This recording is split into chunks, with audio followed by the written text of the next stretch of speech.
Here in Ohio, the chances of winning the Powerball or the Mega Millions are about 300 million to 1. To put that in perspective, you have a much better chance of being struck by lightning, becoming president of the United States, or being born with 11 fingers. Despite all that, though, millions of Ohioans still hold out hope every day that this ticket might be the winning ticket. How would you feel, though, if you thought you won, only to have that dream crushed by a bad printing job? That's what happened to a local man who spoke with News 5's Remy Murray about the ordeal. And here comes Remy right now to tell us what happened. By the way, this is mine now. That is yours, Rob. But before we dive into that, I want us to take a look here. What do you see?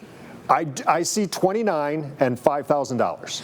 Okay, so honestly, Rob, from a distance, I saw a 23 and a 29. From a distance, not blown up, that's what I saw. And while neither of those are the winning numbers for this ticket, it does point to a bigger issue. So I decided to look into it after I received a phone call from a disappointed gambler.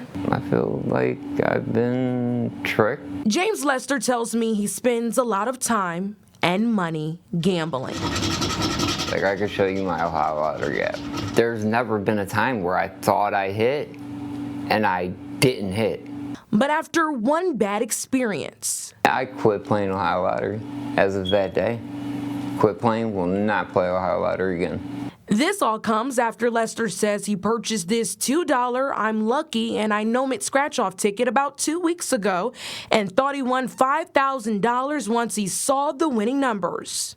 I scanned it and it said loser. I'm like, oh no, my phone's tripping. Not wasting any time, Lester says he made his way back to the lottery store where he says he purchased a ticket to plead his case. And I asked the gentleman, the regional manager down there, I'm like, sir, can you just please tell me what this number is? After not getting much luck, Lester says he then reached out to the Ohio Lottery Commission and eventually to me in hopes of getting answers. I've questioned it so far, I came to the news channel, and that's bad.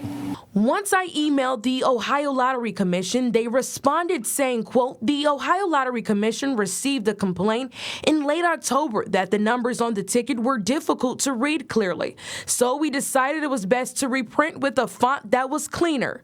Tickets were reprinted and sales reps are working to remove the old tickets from the field. But if the previously printed version was still sold, it was still a valid ticket and would be paid if it were a winning ticket. I want them to print stuff and make sure it's as plain as day. For somebody, it's just not fair. Now, Lester says he felt skeptical to send his original ticket in, but the Ohio Lottery Commission advises any player who has a question about whether their ticket is a winner to scan the barcode or send the ticket in to be reviewed by their claims office. For News 5, I'm Remy Murray reporting.